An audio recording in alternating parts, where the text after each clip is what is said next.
ऊर्जा के साथ कल जो थे, आज उससे थोड़ा बेहतर बन के, बेहतर होके, कल जो मुस्कुराए आज थोड़ा सा ज्यादा मुस्कुराते हुए, चलिए आदरणीय सर के पास चलते हैं। बुलाते हैं प्राइड ऑफ नेशन आदरणीय सर को। गुरुदेव स्वागत है सर, आइए प्लीज। बहुत बहुत शुक्रिया। धन्यवाद। सभी साथियों का हार्दिक स्वागत है। कल एक मुख्य विषय जो था बदलाव का था। हमारी आदतें हैं, जो हमारी जो सोच है, जो भी बदलने योग्य है।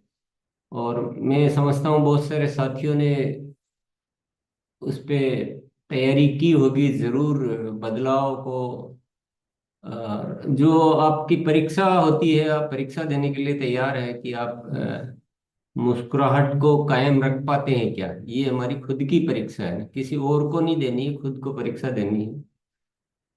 तो अगर नहीं हो पा रहा है तो फिर हम ये समझ लीजिए कि हम नहीं कर पा रहे हैं, हमारा समय जाया हो रहा है।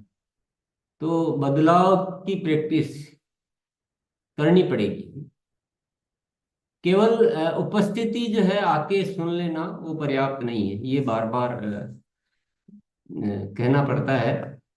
और ये समझना बहुत जरूरी है। और एक बदलाव नहीं कर पाएंगे तो फिर कोई से भी नहीं कर पाएंगे। भले ही थोड़ा टाइम लग सकता है, शुरुआत कर सकते हैं। और इसमें सबसे बड़ी जरूरत क्या होती है? होश की, जागरूकता की। हर पल जागरूक रहना, हम हर पल क्या सोच रहे हैं, हम क्या कर रहे हैं, क्या बोल रहे हैं, उसके प्रति होशपूर्ण रहना। ये आए बिना कुछ भी संभव नहीं है। तो सभी साथी एक बार पुनः ये प्रयास करें। एक बार अच्छे से प्रयास करें, एक निश्चय करें, अटल निश्चय करें कि नहीं, आज इसी समय। क्योंकि इसको अलग से करने की भी जरूरत नहीं होती है, ये केवल रवैये की बात होती है। ये बदलाव जो है अलग से कुछ नहीं करना है। जहाँ है, जैसे है, जो कर रहे हैं उसमें केवल होश की उपस्थिति, होश को शामिल करना है, जागरूकता को लाना है, और वो सारे बदलाव होने लग जाएंगे। आज एक इसी से संबंधित एक विषय पर हम चर्चा करेंगे।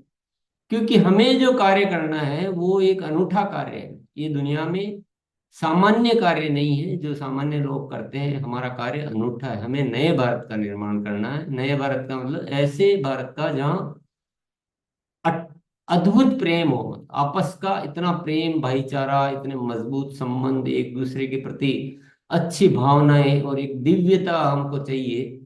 तभी हम वो कार्य कर सकते हैं। दूसरों को सुधारने से पहले या कुछ और अन्य गतिविधियों को कार्य करने से पहले सबसे पहले अपने आप पर कार्य करना बहुत जरूरी है। खुद को उस परीक्षा से पास होना बहुत जरूरी है। तो जब हम दिव्य बनेंगे, जब लोग, इसको पहचान कैसे कर सकते हैं? कि जब लोग हमें पसंद करें, जब हम सभी लोगों को पसंद करें, जो भी है बाहर की दुनिया, वो सब हमें पसंद करें और हम भी सबको पसंद करें। लोग हमें पसंद कर रहे हैं तो आधा कार्य हुआ। लेकिन हम दूसरों को पसंद नहीं कर रहे हैं तो भी दिक्कत है। हमको दूसरों में कुछ गलत नजर आ रहा है, कुछ ऐसा नजर आ रहा है कि ये ऐसा क्यों नहीं करता है, ये ऐसा क्यों है, तो भी गड़बड़ है। तो भी गड़बड़ है, तो भी हम नया भारत नहीं बना पाएंगे। तो और ये कर लिया तो आपके सारे कार्य आसान हो जाएंगे। तो करना क्या होगा? आज एक विषय ले लेते हैं हम, और उस विषय का नाम है निरअहंकारिता। निरअहंकारिता, अहंकार से मुक्त होना। क्योंकि यही एक बहुत बड़ी बाधा है। यही अपना नहीं बनाने देती हमको दुनिया को। दुनिया हमें अपना नहीं बना पाती, हम दुनिया को अपना नहीं बना पाते। अहंकार सीखने में बहुत बड़ी बाधा है। क्योंकि हमें तो प्रतिदिन सीखना है, लेकिन हम अपने आप को सीखा हुआ मान लेते हैं। या हम सीखने की शुरुआत करते हैं और हम मान लेते हैं कि हमने सीख लिया। तो सीखने में बहुत बड़ी बाधा है, अपनी गलती मानने में बहुत बड़ी बाधा है।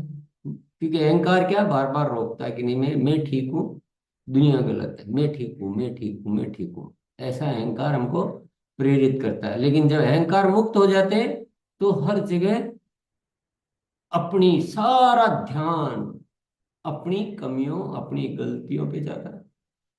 सीखना बड़ा हृदय भाव से होता है, क्योंकि मन खाली हो जाता है और सारी चीजें सीखने को तत्पर हो जाता है। माफी मांगना, माफी मांगने के लिए क्या चाहिए, निरहंकारिता चाहिए। नहीं तो वो मन रोकता रहता है कि नहीं, मेरी गलती थोड़ी है, गलती तो उसकी है, मैं क्यों माफी मांगू। और नहीं है या है, वो उसको कोई मतलब नहीं। आप फिर यहाँ क्या, हिसाब, जब हिसाबी मन होता है ना, वो हिसाब का मतलब है अहंकार, कि यार गलती तो सारी उसकी है और मैं माफी मांगू। तो ये हिसाबी मन, हिसाबी मन यानी अहंकार युक्त मन। अहंकार मुक्त मन नहीं होता। अहंकार मुक्त ऐसा हिसाब नहीं लगाता है।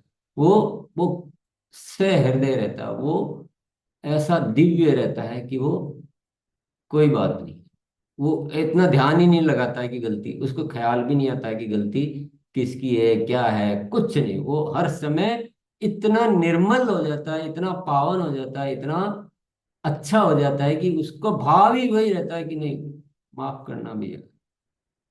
और अहंकार मुक्त निरंकारी जो मन होता है वो हमेशा धन्यवाद के भाव से भरा रहता है। अहोभाव, कि मुझे देखो, परमात्मा की मेरे ऊपर कृपा है, सब साथियों का कितना सहयोग है, मुझे अस्तित्व कितना प्रदान कर रहा है, ये वृक्ष कितने अच्छे हैं, कितनी शीतल छाया देते हैं, ये सूरज कितना अच्छा है, ये दुनिया कितनी अच्छी है। अहोभाव। और ये जो जो अपन बातें कर रहे हैं ना, ये बातें सुनने मात्र की नहीं, ये है फील करने की बातें, ये अनुभव करने की बातें हैं। जिस दिन मन अहोभाव से भर जाता है ना, उसके जीवन में इतनी खुशियां आ जाती है, उसको रोग ही नहीं होगा। ये बीमारियां क्यों होती है, बीमारियां क्यों होती है, क्योंकि हम कठिन हो जाते हैं, कॉम्प्लेक्स हो जाते हैं। तो हमारे जो सेल्स है वो भी कॉम्प्लेक्स हो जाते हैं, हमारा माइंड के इंस्ट्रक्शन है वो भी कॉम्प्लेक्स हो जाते हैं। और ये कॉम्प्लेक्स होने से जो नॉर्मल बॉडी के जो प्रोसीजर है, जो ब्लड प्रेशर है, जो फ्लो है, जो ऑक्सीजन के जो स्तर है, जो जो वर्किंग है, वो सारी डिस्टर्ब होती है। आप जरा सा ख्याल करके देखना, एक दिन थोड़ा सा जैसे हम कॉम्प्लेक्स होते हैं, यानी एक टेंशन सा, एक न जाने क्या क्या कचरे जैसा भरते हैं। तो आप अगर निरीक्षण कर पाए तो आप बॉडी का सिस्टम देखिए, और एक दिन अहोभाव में रह के देखिए, सुबह से एकदम अहोभाव। क्योंकि अहोभाव में कौन रह सकता है, जो अहंकार से मुक्त होता है। अहंकार बहुत बड़ी बाधा है। तो आपको फील होगा कि क्या अच्छा में महसूस हो रहा है, क्या बढ़िया महसूस हो रहा है। और ये सारी बातें जब तक हम खुद नहीं महसूस करेंगे ना, तब तक कुछ सुनने का कोई लेना देना ही नहीं। ये सारी महसूस करने की बात है। तो अहंकार इन सारी चीजों में बाधक है। वो न हो तो धन्यवाद के भाव से भरने देता, वो शिकायत के भाव से भर जाता है अहंकारी मन। और अहंकारी मन, मैं क्यों माफी मांगू, माफी भी। तो यानी पूरा जटिलता जीवन में आती है, ये अहंकार से जटिलता जीवन में आती है। और अहंकार की भूमि, जैसे एक भूमि होती है ना जिसमें खरपतवार बहुत ज्यादा पैदा होता है, और जब हम अहंकार से भर लेते हैं तो उस भूमि से क्या खरपतवार पैदा होती है, उससे ईर्ष्या पैदा होती है, उससे क्रोध पैदा होता है, उससे निंदा निकलती, दूसरों की निंदा करते हैं, उससे हम परिग्रह करते। परिग्रह यानी संचय, वस्तुओं का, भौतिक चीजों का, धन संपत्ति का संचय करने लग जाते हैं। और कई लोगों को आप इस दुनिया में देखोगे कि जिनके पास इतना होता है कि वो उसका कुछ यूज ही नहीं कर सकते, फिर भी उनमें एक बस वही उसी में ही लगे हुए रहते, और और उसी में लगे रहते। तो ये सारा अहंकार, क्योंकि उसको लगता है कि मैं बड़ा, मैं बड़ा, मैं बड़ा, मैं और बड़ा, मैं दुनिया में नंबर वन, मैं बड़ा। बस वो एक ही, न तो वो जीवन की खुशियों को समझ पाता है, न कोई दिव्यता को समझ पाता है, कोई निर्मलता को, न प्रेम को। बस वो एक अहंकार, परिग्रह और गलती को हमेशा दूसरों की मानना, इस टाइप के खरपतवार पैदा होते हैं अहंकार की भूमि में। चाहिए? चाहिए क्या? तो फिर देखो, चीजें बहुत स्पष्ट है, और हम जब भी सुनेंगे तो हमारा मन भी सहमत हो जाएगा तुरंत। पर ये एक केवल जानकारी है, इसको हासिल करना एक अलग कार्य है। जानकारी होना अलग कार्य है। और अहंकारी पुरुष क्या करता है? दूसरों को ही सिखाता रहता है, खुद कुछ नहीं सीखता। क्योंकि मैं तो नॉलेजेबल हूं, मेरे का तो ज्ञान दुनिया का सबसे महान है, तो मेरे को नहीं सीखना। और सिखाने का ऐसा, तो आप लोगों अगर जीवन में देखोगे तो बहुत सारे जो ऐसे स्पीकर होते हैं ना, जो आपको सिखाते हैं, उनके जीवन में, व्यक्तिगत जीवन में देखोगे तो लड़ाई झगड़े क्लेश, पर्सनल लाइफ में वो भी, तो क्या वो सिखा रहे हैं? क्योंकि उनको अहंकार है कि मुझे बहुत आता है। उनको थोड़ा ट्रिक सीख लेते हैं, थोड़ा बोलने की ट्रिक, थोड़ा सा डेकोरम, थोड़ी सी पुराने लोगों की कहानियां सुन लेंगे, तो एक बोलने के स्टाइल को ही वो समझ लेते हैं कि मैं ज्ञानी हूँ, तो मुझे तो कुछ सीखना ही नहीं। तो ये भी एक अहंकार का, अहंकार उस मीठे जहर के समान है जो खाने में स्वादिष्ट लगता है। बहुत सारे लोग क्या, कहना नहीं चाहिए, पर जब किसी के साथ कुछ गलत करना होता तो वो जहर किसी मीठी चीज में मिला के दे देते, तो खाने वाले को पता ही नहीं चलता। ये अहंकार भी ऐसा ही है। ये ऐसे अच्छा लगता है कि मैं बढ़िया हूँ, मैं ठीक हूँ, मेरे को मजा आ रहा है, मैं प्राउड फील कर रहा हूँ। लेकिन वो जहर है, वो जहर है, वो बर्बाद कर रहा है। तो इसको गलत फहमी में नहीं आना है। और अहंकारी पुरुष वो क्या है कि जुगाड़ से, डर से, प्रभाव से ऐसे लोगों को डिजाइन कर लेता है कि वो दिखावे का सम्मान दुनिया करती रहती है, लेकिन वो समझता है कि दुनिया मेरा सम्मान कर रही है। अंदर तबली वो जो भी कर रहे हैं, लेकिन वो गलत फहमी में जीता रहता है कि दुनिया मेरा सम्मान कर रही है, लेकिन वो मात्र भ्रम है। सम्मान तो उसको कहते हैं जो दिल से दिल का नाता जुड़ जाए, जो सामने तो कम तारीफ करे लेकिन पीठ पीछे तारीफ करे, हर कोई एक दूसरे को बोले, उसको रियल और सम्मान की आकांक्षा रखता ही नहीं है। जो निरंकार अहंकारी होता है, उसको सम्मान से कोई लेना देना ही नहीं होता, वो केवल प्रेम का पुजारी होता है, प्रेम संबंधों का। और ये सारी बातें हम समझ रहे हैं।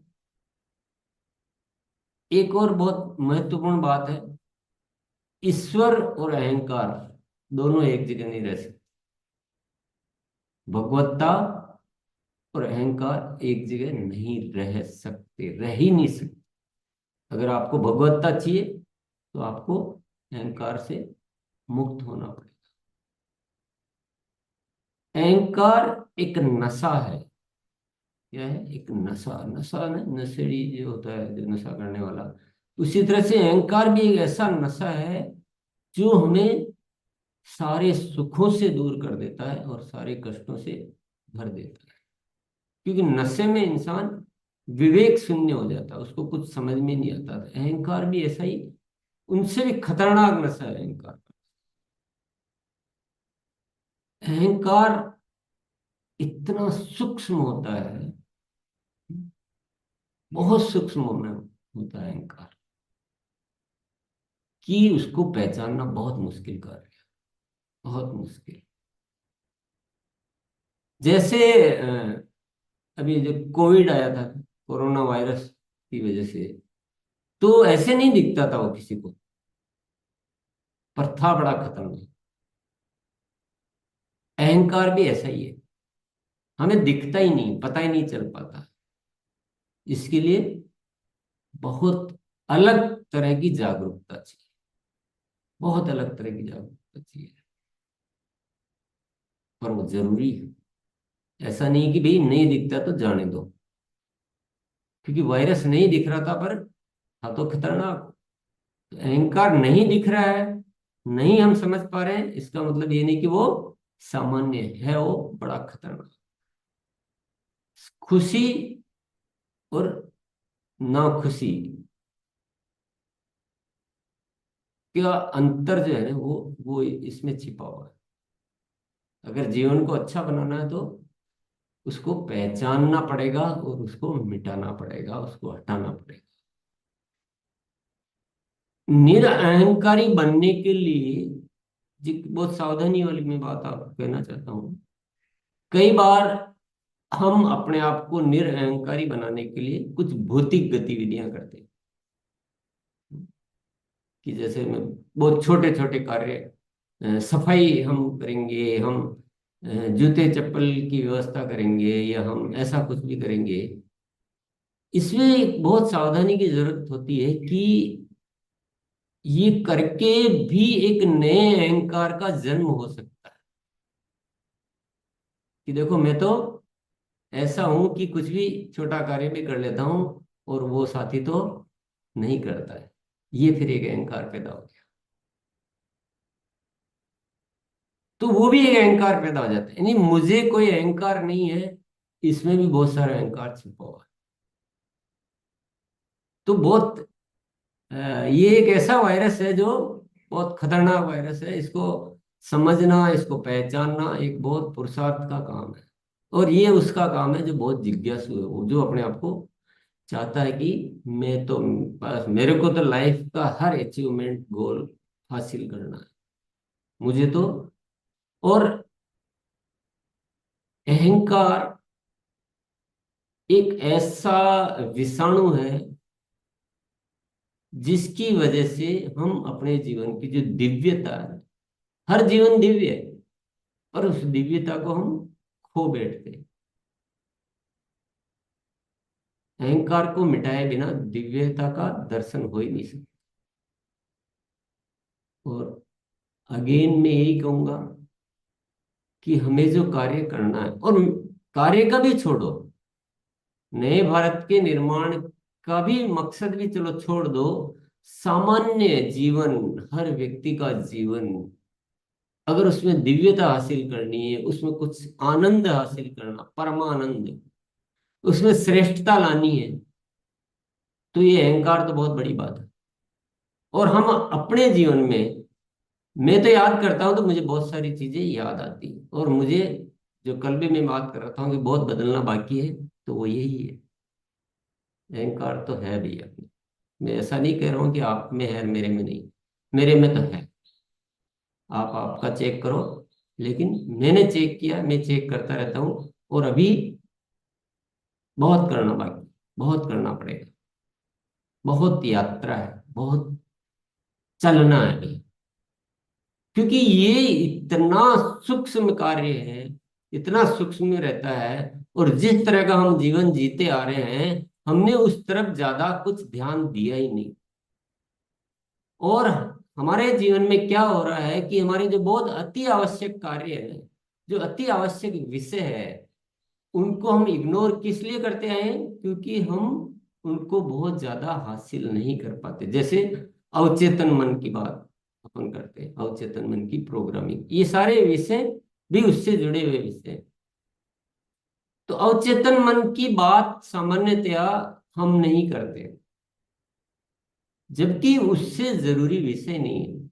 मैंने जो अनुभव किया लाइफ का, अहंकार को मिटाने की बात या उस पे भी हम बहुत ज्यादा प्रयास नहीं करते हैं।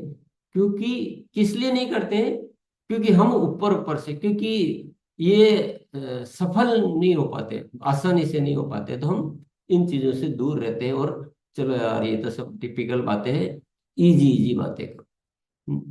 भाई ऐसे करने से थोड़ी कुछ हो जाएगा। जो जरूरी है वो जरूरी है। आपको कोरोना का इलाज करना, तो वायरस को टेस्ट करना पड़ेगा, समझना पड़ेगा, उसका इलाज करना पड़ेगा। अगर जीवन को दिव्य बनाना है, नए भारत का निर्माण करना है, ऐसा प्रेममयी संसार बनाना है, तो केवल प्राण गीत बोलने से थोड़ी हो जाएगा, नहीं होगा।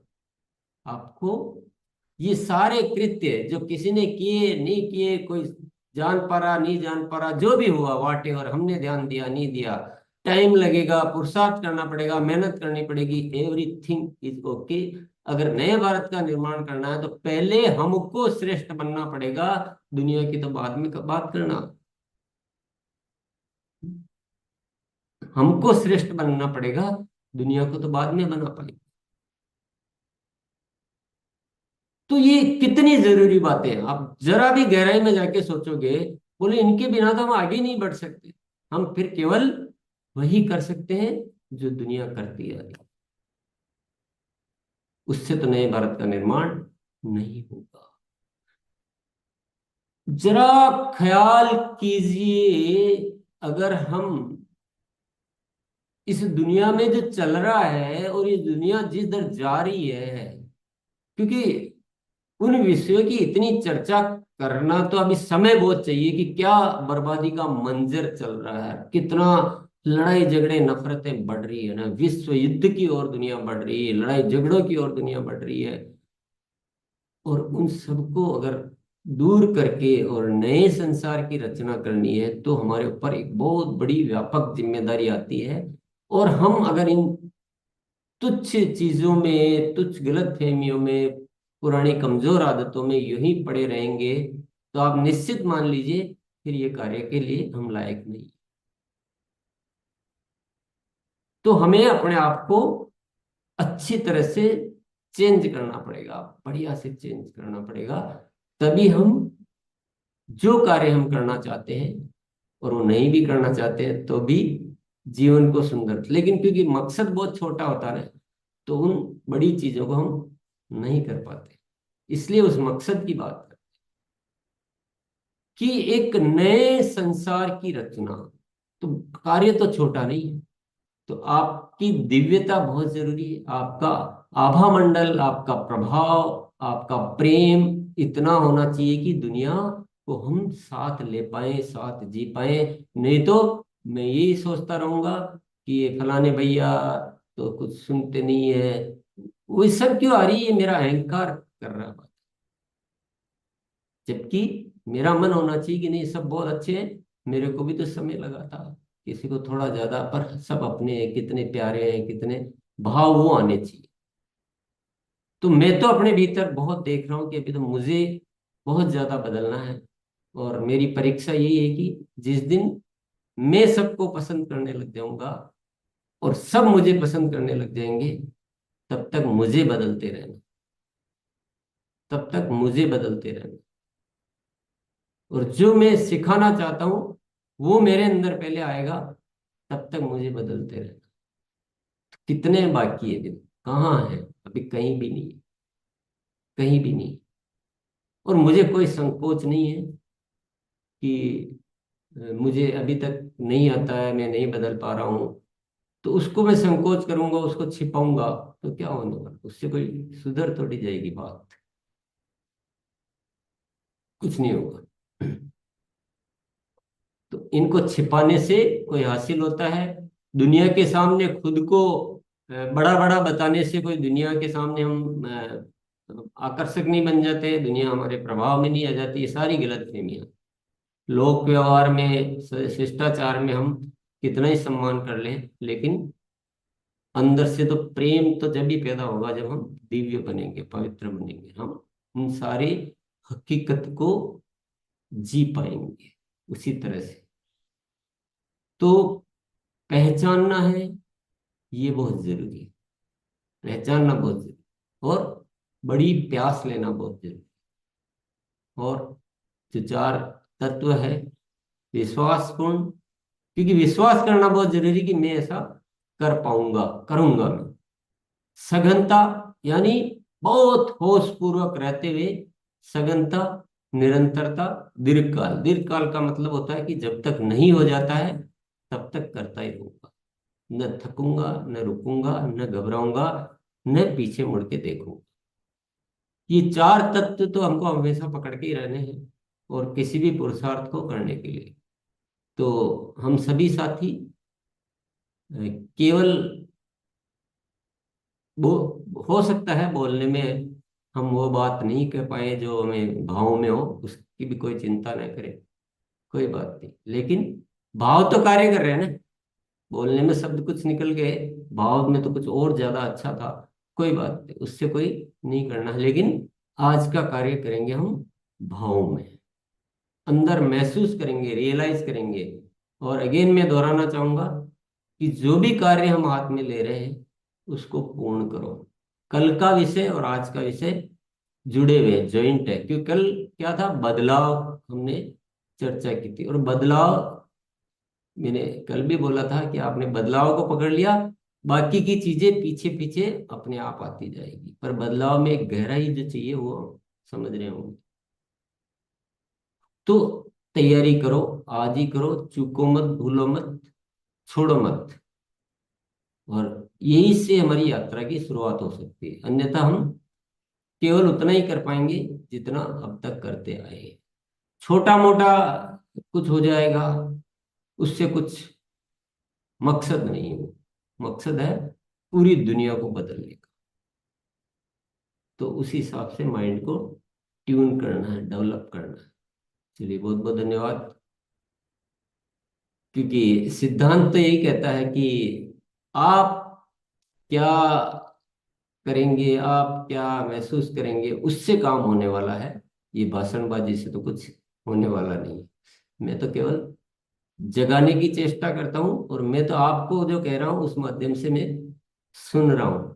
क्योंकि आप क्या सुनेंगे वो आपको पता, पर मैं सुन रहा हूँ, मेरे में एक होश आ रहा है, और मेरे में आपकी वजह से जो बदलाव आ रहा है, जो जागृति आ रही है, उसके लिए मैं आप सभी को बहुत बहुत शुक्रिया अदा करता हूँ। अगर आप नहीं होते तो ये विषय नहीं होते, ये विषय नहीं होते तो जागरूकता नहीं आती, और जागरूकता नहीं आती तो बदलाव की यात्रा पे मैं बढ़ नहीं पाता। तो ये सारा श्रेय जो है ना, आपका है, इस अस्तित्व का है, इस मकसद का है। बहुत बहुत शुक्रिया। आइए।